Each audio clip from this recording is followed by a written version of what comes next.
Hey everybody, I'm Tim Mooney with the Timothy Mooney Repertory Theater, and today I'm returning to one of my favorite series as I take on yet another of Shakespeare's histories. I've covered 6 of the 10 histories so far, from King John through Henry VI Part 1, titling that one, Shakespeare's Worst Play? ? That also happens to be my longest essay so far, but when you title something Shakespeare's Worst Play, you kinda gotta back it up with some substance. When you come for the king, you gotta come correct. Today, it's Henry VI Part 2, and, quick warning, I'm planning to use a little salty, PG-ish language in this explainer because you'll see.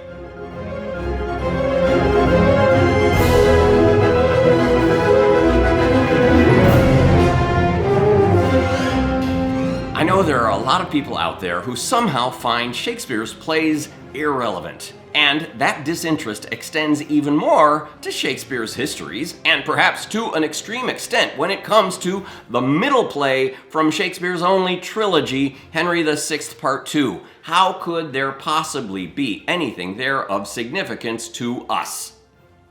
Okay, here's a thought experiment.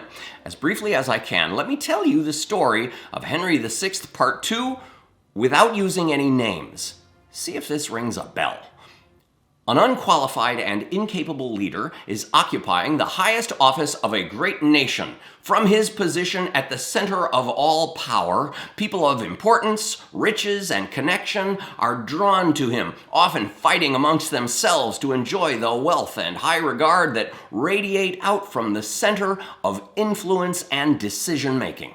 Incapable of grasping delicate political matters, the leader comes to depend on these ambassadors and advisors to carry on the operations of the country for him.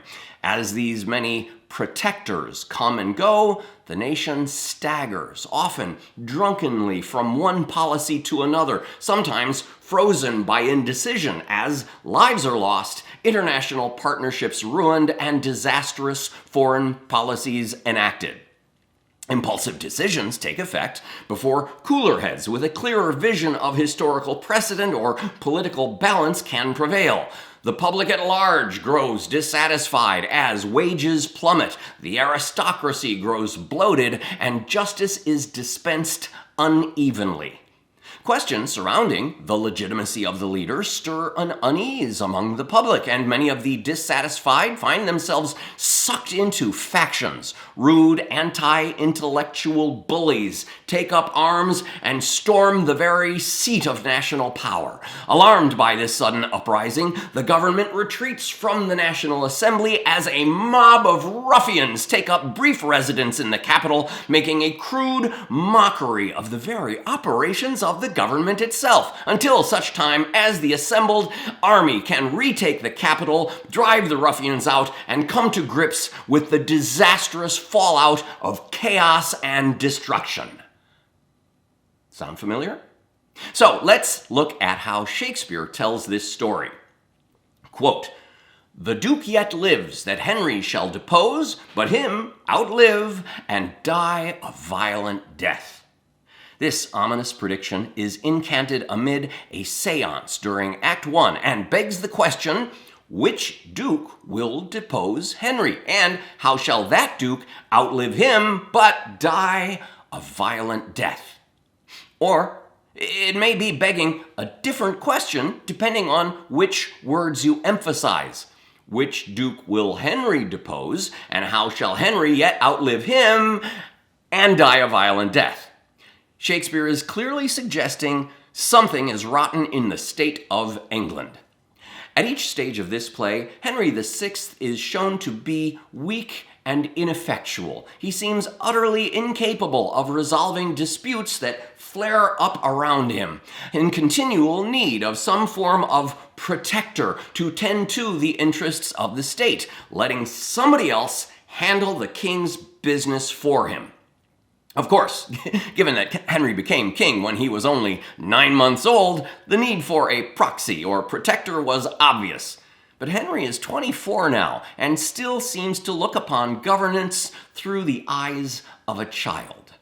Shakespeare has us questioning just how potent of a leader the king might be from the very first line, as Suffolk arrives to announce, "As by your high imperial majesty I had in charge at my depart for France as procurator to your excellence to marry Princess Margaret for your grace." When we read that line, our first impulse may be to run off and grab our Shakespeare reference works. I always go straight to Asimov's Guide to Shakespeare to try to make some sense of this very strange situation. And with the tiniest bit of research, we are likely reassured that this was some kind of tradition whereby the king's representative would go off to take part in a wedding on the king's behalf. But I think that rationalization takes us down the wrong direction. One of our biggest mistakes in understanding Shakespeare is to normalize something that seems entirely abnormal on its face, giving Shakespeare the benefit of the doubt by assuming that's just how things were back then. Keep in mind, Shakespeare is writing a play. He wants disturbing, unusual situations to startle you. I highly recommend that we not unjump to conclusions. Yes, kings did need to operate by proxy, perhaps to avoid traveling into foreign lands where they might be assassinated or taken hostage. But just because something is sometimes done does not mean that Shakespeare doesn't think it's pretty effed up as well. Shakespeare sets this up at the end of Henry VI, Part 1, when Suffolk captured Margaret on the battlefield. Suffolk closes out that play, going on and on about just how hot Margaret is, and only kind of reluctantly acknowledges that he has a wife back home. He decides he must find a way to get her back to England, and comes to the conclusion that matching her up with King Henry would keep her around and available. And so, having fully sung her praises to the king, he arranged the marriage and got sent back to marry the 15-year-old girl and escort her back to England. Yes, I am using escort with double meaning. Once Suffolk and Margaret are married in France, it's hard to not wonder whether they've enjoyed an early honeymoon. But just how bad of a blunder is this marriage anyway? Only after Suffolk brings Margaret back to England, having already committed the king to certain terms via this proxy wedding, do the other noblemen discover some crucial wrinkles in the arrangement. 1. In return for the marriage, England gives possession of the French regions of Anjou and Maine to Margaret's father, the Duke of Anjou, who is also being talked up as the King of Naples. He is in fact only the King of Naples in absentia, given that Spain has conquered Naples and he will never get back there to actually rule. 2. Moments after we find that Henry is paying this reverse dowry, further down the page the agreement states outright that Margaret is sent over of the King of England's own proper cost and charges without having any dowry. This is the equivalent of giving away the crown jewels. The marriage to the king is the most significant thing that these English lords have to bargain with, and they're paying for the privilege of giving it away, in exchange for a bride of uncertain fidelity.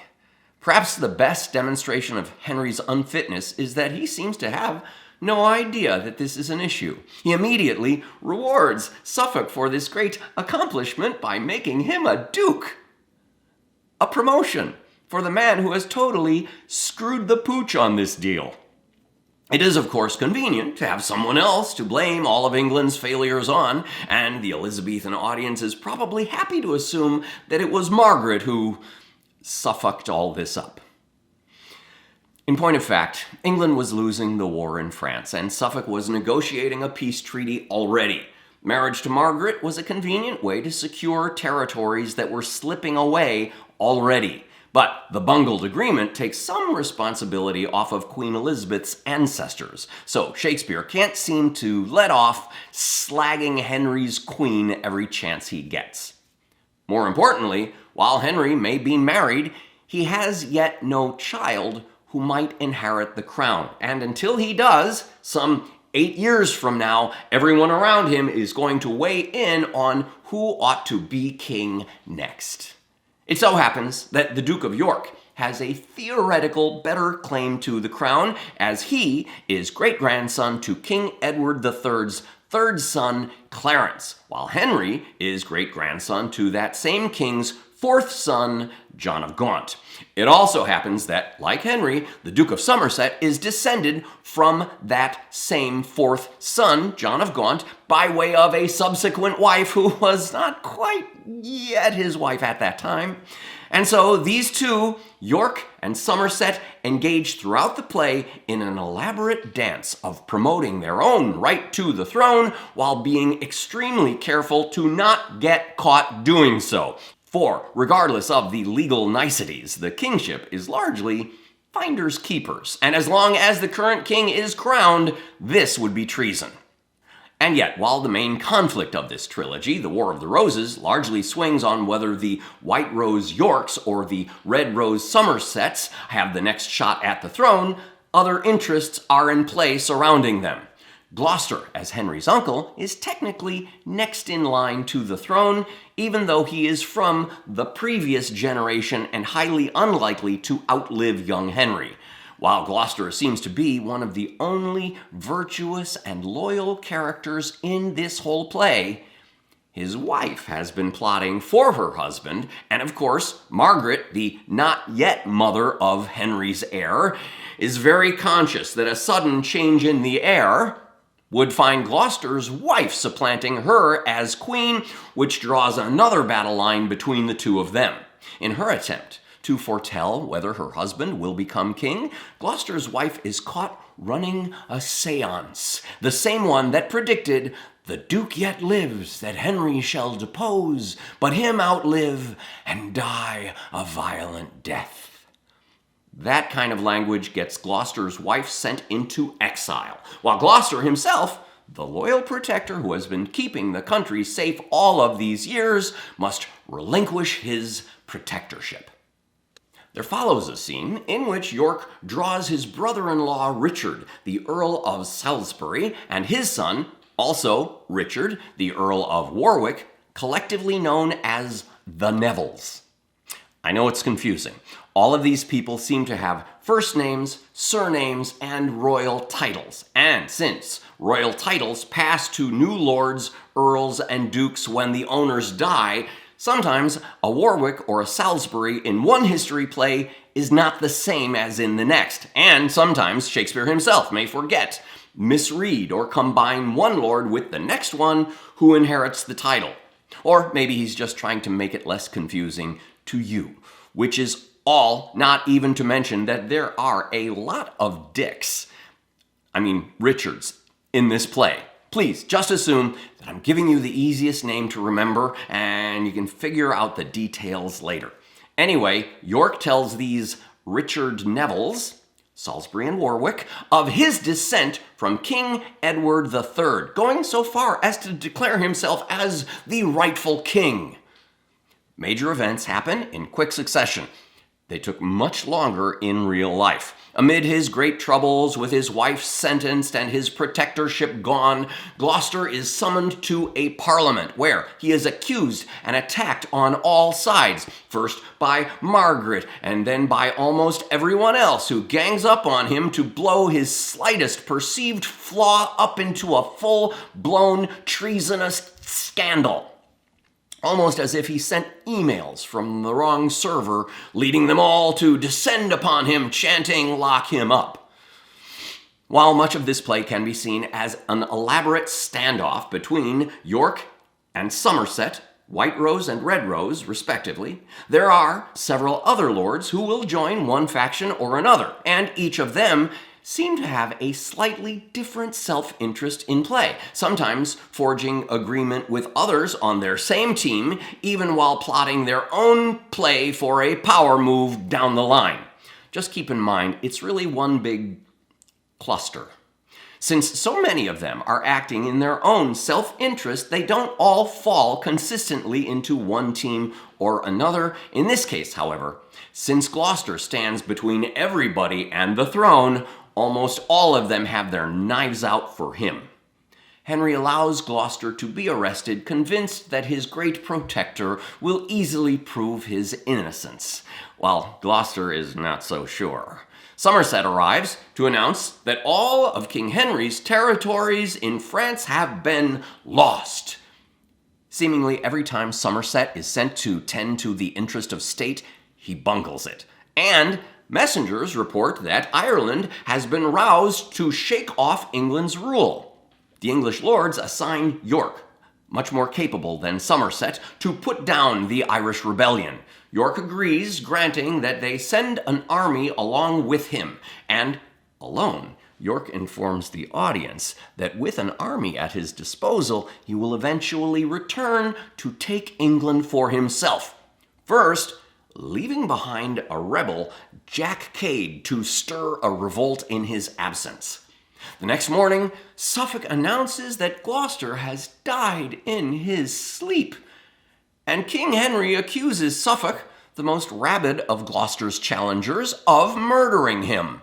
Queen Margaret is outraged, berating her husband through the course of several minutes of dizzying self-pity, to the point that even Henry starts to wonder why his wife seems more protective of Suffolk than himself. The lady protests too much, methinks. The Earl of Warwick examines the body, finding multiple signs of Gloucester's murder. He accuses Cardinal Beaufort, grand uncle of the king who has never gotten along with Gloucester, and the Duke of Suffolk of the deed. Their arguments are interrupted by a public rebellion as the people learn of Gloucester's murder, and Henry finally takes some decisive action, sentencing Suffolk into exile. Margaret, howlingly furious, curses her own husband, and she and Suffolk take their leave of each other with cries, vows, and love-making that one might expect of Romeo and Juliet, if Romeo and Juliet were a pair of murderous, vengeful harpies. Shakespeare gives many of these arrogant, holier-than-thou lords speeches of thunderous outrage, many of which would be really good audition pieces, in case you're looking for material. Shakespeare understood gaslighting long before it was ever called gaslighting. As he is being shipped off into exile, Suffolk's ship is captured by pirates. Suffolk cannot resist pulling rank on the thieves, revealing himself as a duke, unbearably haughty, self-righteous, and smug. The pirate threatens to have Suffolk put to death for having killed Gloucester and for whoring with the queen. Even this cannot temper Suffolk's arrogance, who roars, "Oh, that I were a god to shoot forth thunder upon these paltry, servile, abject drudges." They chop off his head and ship it back to England. In the meantime, the rebellion that York incited through Jack Cade finds Cade claiming to be the long-lost twin brother of Edmund Mortimer, the same Mortimer by which York intends to claim the crown, dizzying them with a flurry of outrageous lies. Cade inflames his long-suffering fellow peasants to rise up against the king and the smug intellectualism of the court that has kept them in impoverished servitude over the years. They overwhelm a deputation from the king and march their way on to London, where we find the grieving Queen Margaret publicly cradling Suffolk's severed head to her breast. The palace is in a panic with rumors of Cade's approach, and Henry is convinced to withdraw to the castle at St. Albans until the rebellion is put down. Kind of like Mike Pence on January 6th. Anarchy and chaos rule the day. Cade and his peasant army ransack the castle, making a special point to burn all the books they can find. They hold a mock, makeshift court, and Cade accuses a captured administrator of erecting a grammar school and causing printing to be used. Even worse, "Thou hast men about thee that do talk of a noun and a verb, and such abominable language as no Christian ear can endure to hear." Cade has the man executed, all the while demanding the forfeit of all virgin women and wives to his special privilege. Buckingham and the Lord Clifford arrive with more forces to shame the rabble, invoking the hallowed memory of England's great hero and the current king's father, Henry V, and the crowd roars, "God save the king!" until Cade reminds them of just how oppressed they are, leading them to shout, "We'll go with Cade!" until yet another argument returns them to, "God save the king!" Cade, seeing that his control over the mob is beginning to fade, races off. Were this the modern age, we assume he'd be deleting his text messages as he fled. At last, York returns from Ireland, now threatening to retake the country, but insisting that he has only returned to pry Somerset, who he accuses of sedition, away from the king. Henry assures him that Somerset is now held prisoner in the Tower, and York thereby discharges his army. Only then does Margaret waltz in with Somerset. Maybe her new boyfriend now? Furiously, York turns on Henry as a false king, insisting that gold, the king's crown, must round engirt these brows of mine. York calls on his 3 sons, along with the Nevilles, to stand against the king and his forces. It must be noted that while Shakespeare gives many flippant, rebellious lines to York's youngest son, yet another, Richard, who will one day become King Richard III, the actual Richard was 3 years old at the time and probably not so nimble in handling the sword. Even less so in light of Shakespeare's insistence of depicting him as a hunchbacked, club-footed stigmatic. Thus, young Richard, with an agility beyond his years, faces off with Somerset, killing him beneath the sign of an alehouse named the Castle, reminding us of yet another of the witch's Act 1 prophecies that, much as in Macbeth, come true in Act 5, that Somerset should shun castles. The battle continues to rage, and King Henry is barely dragged off in the face of York's impending victory. York resolves to follow King Henry to London as Henry VI Part 2 draws to a close. Aside from its perhaps now obvious echoes of our time, every time I read or watch this play, something in me cannot help but feel a sense of despair over how quickly this great, powerful country stumbles its way into chaos, and just how many of the people who sit close to power put their own venal, petty, self-interest or overweening pride before anything that might benefit the nation. Kind of the same despair I feel when I see the politicians of our time acting the same way. Or, as one character who has stumbled upon his dead father amid the Act 5 chaos says, "Fear frames disorder, and disorder wounds where it should guard." And that's my take on Henry VI Part 2. If you enjoyed this, you might want to check out more of my history explainers, or even better, my one-man play, Shakespeare's Histories, 10 Epic Plays at a Breakneck Pace, currently available on video for free at breakneckshakespeare.com. What's your experience of this play? Do you also find yourself swept up in a similar feeling of despair? Do you have a favorite monologue? Are you now anxious to know how Henry VI Part 3 goes, if only to have a better sense of what might lie in wait for us? I'll be tackling that one in the coming weeks. Please leave me your thoughts in the comments below, and if you enjoy this, do a starving actor a favor and hit me with a like or subscribe. I'd love your support as I work my way towards my very first 1,000,000 subscribers. I'm up to about 580 now. But hey, it's free and you won't miss any of the videos that I keep putting out. Also, I spend about half the year on the road bringing these shows to live audiences at schools, theaters, conferences, and festivals. I'd love to bring something out your way. You can reach out to me at timmooneyRep.com and check out shows online at breakneckshakespeare.com. Thanks for watching. See you on the stage.